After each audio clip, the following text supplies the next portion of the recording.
1986, 1998 ये दो सन ऐसे हैं जो मोरक्को के लिए यादगार थे। साल 2022 एक और साल बन गया है जो मोरक्को के लिए यादगार है। जी हां, मैं बात कर रहा हूं मोरक्को बनाम बेल्जियम मुकाबले की। एक बड़े उलटफेर की बात करूंगा जहां पर माना जा रहा था मोरक्को कहीं नहीं टिकेगा बेल्जियम जैसी मजबूत टीम के खिलाफ, जो विश्व स्तरीय टीम है, जिसकी गिनती हो रही, जो जर्मनी, जापान, फ्रांस और ब्राजील, अर्जेंटीना के साथ इनकी गिनती हो रही है। ये ऐसी टीम है जिन्हें माना जाता सेमीफाइनल तक पहुंच सकती है, उसको मोरक्को जैसी टीम ने 2-0 के बड़े अंतर से शिकस्त दी और ये तीसरी जीत हासिल की मोरक्को के। और आज के इस प्रोग्राम में, मैं आज के इस शो में मैं मोरक्को के जिस तरह से मोरक्को ने खेला, जिस तरह बेल्जियम ने शिकस्त खाई, उसके बारे में बात करूंगा और यह भी बताने की कोशिश करूंगा मोरक्को का अब तक विश्व कप में क्या कुछ इतिहास रहा है, अब तक जो अपने मुकाबले उन्होंने खेले, सब कुछ बताऊंगा अपने इस शो में। दोस्तों, स्वागत है आप सबका मेरे YouTube channel Shahid Azmi live पर। हमारी बातचीत, हमारी रिपोर्ट पसंद आ रही तो हमारे चैनल को लाइक और सब्सक्राइब जरूर कीजिए। शुरू करते बात करते,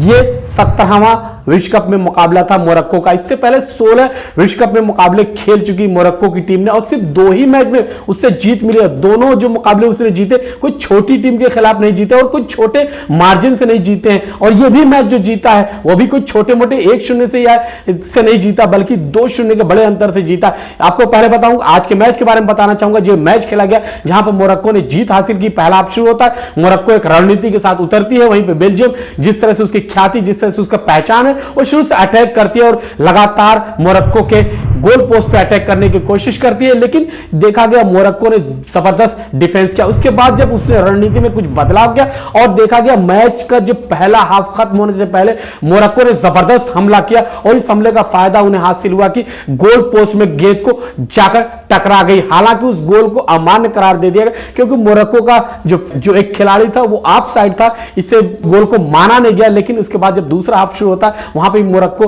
अपनी उसी रणनीति के तहत उतरती है, लगातार हमले करती है। उसका फायदा 73 यानी 73वें मिनट में मिलता है जब मोरक्को के अब्देल हामिद साबिरी ने शानदार गोल किया, दंदनाता हुआ गोल किया। गोल कीपर को समझ में नहीं गोल किस तरह से निकल गई, किस तरह से बॉल नेट में जाकर घुस गई है, किसी को पता नहीं लगा। बेल्जियम के जो डिफेंडिंग खिलाड़ी थे, जो दिफाई खिलाड़ी थे, उनको भी समझ में नहीं आया किस तरह से गोल हो गया है। जबरदस्त शानदार गोल। यहां पर बेल्जियम रुकने वाला कहां था, बेल्जियम ने लगातार हमले किए लेकिन देखने को मिला कि बेल्जियम की फिनिशिंग बेहद खराब थी। वहीं पर शानदार फिनिशिंग देखने को मिली मोरक्को की। मोरक्को रुकने वाला नहीं था, मोरक्को ने कहीं डिफेंस नहीं किया, मोरक्को ने कहीं इस तरह से नहीं मैच को लिया कि हम 1-0 से आगे हैं, अब मैच को डिफेंसिंग करते हैं, रोकते हैं। बिल्कुल लगातार अटैक पर वो लगातार अटैक बनाते रहे, कहीं पर डिफेंसिव होती नजर नहीं आई और इसका फायदा मिला जब मैच का 90 मिनट खत्म होता, इंजरी टाइम शुरू होता, 5 मिनट का इंजरी टाइम होता, दूसरे ही मिनट में यानी 90 + 2 92 मिनट में गोल एक और करती है मोरक्को की टीम बेल्जियम पर और यह ताबूत में अंतिम कील साबित होता है। यहां पर बेल्जियम को शिकस्त मिलती। इस गोल को ज़करिया ने, ज़करिया का यह गोल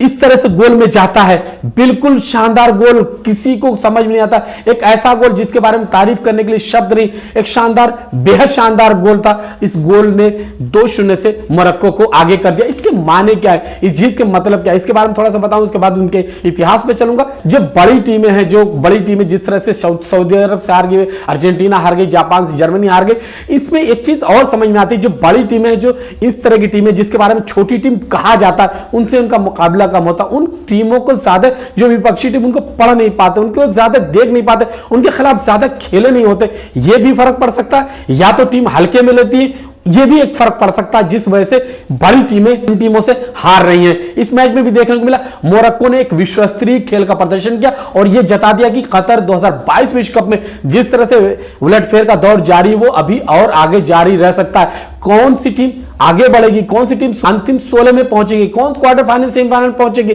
अभी कुछ भी कहना मुश्किल है क्योंकि बड़ी टीमें जिस तरह से हार रही, छोटी टीमें जिस तरह से आगे बढ़ रही, बहुत कुछ उलटफेर देखने को मिलेगा। जिस तरह से ईरान हालांकि पहला मुकाबला हारी, दूसरे मुकाबले को शानदार तरीके से जीती। सऊदी अरब ने जिस तरह से पहला मुकाबला शानदार तरीके से जीता, दूसरे मुकाबले में शिकस्त जरूर मिलती लेकिन वहां पर सऊदी अरब ने बेहतरीन प्रदर्शन किया था। जापान जिस तरह से अंतिम दूसरा मुकाबला हारा, वो बेहतरीन खेलकर हारा है, यानी एशिया की टीम भी जबरदस्त खेल रही। कुछ टीमें ऐसी हैं जिनके बारे में ज्यादा उम्मीद थी वो बेहतर नहीं खेल पाई। चलते बताना चाहूंगा मोरक्को के कुछ इतिहास के बारे में, कंक्लूडिंग बात करना चाहूंगा। बेल्जियम ने अब तक 17 विश्व कप में मैच खेले, 17 मैचों में तीसरी जीत है। इससे पहले जैसा मैंने बताया 2 जीत उन्होंने हासिल की। उस जीत के बारे में आपको बताना चाहूंगा। जो पहली जीत थी 1986, उसने पहली जीत हासिल की पुर्तगाल को 3-1 के बड़े अंतर से हराया था, जबकि 1998 में यानी 1998 में उसने स्कॉटलैंड जैसी टीम को 3-0 के बड़े अंतर से हराया था। यही एक जीत 1998 की जो उसने जीत हासिल की थी, जो स्कॉटलैंड को हराया था, यही अब तक की सबसे बड़ी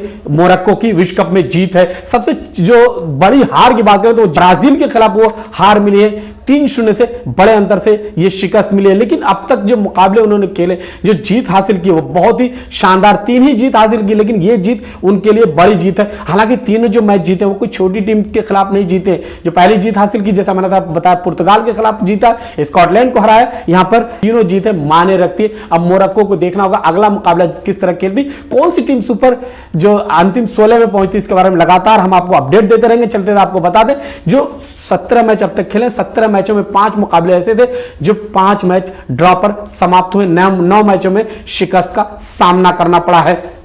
इन मैचों के कई मायने निकले, कई मतलब है, इसके बारे में आगे लगातार चर्चा करेंगे। फिलहाल ये बताते हुए मोरक्को ने शानदार तरीके से जीत हासिल की।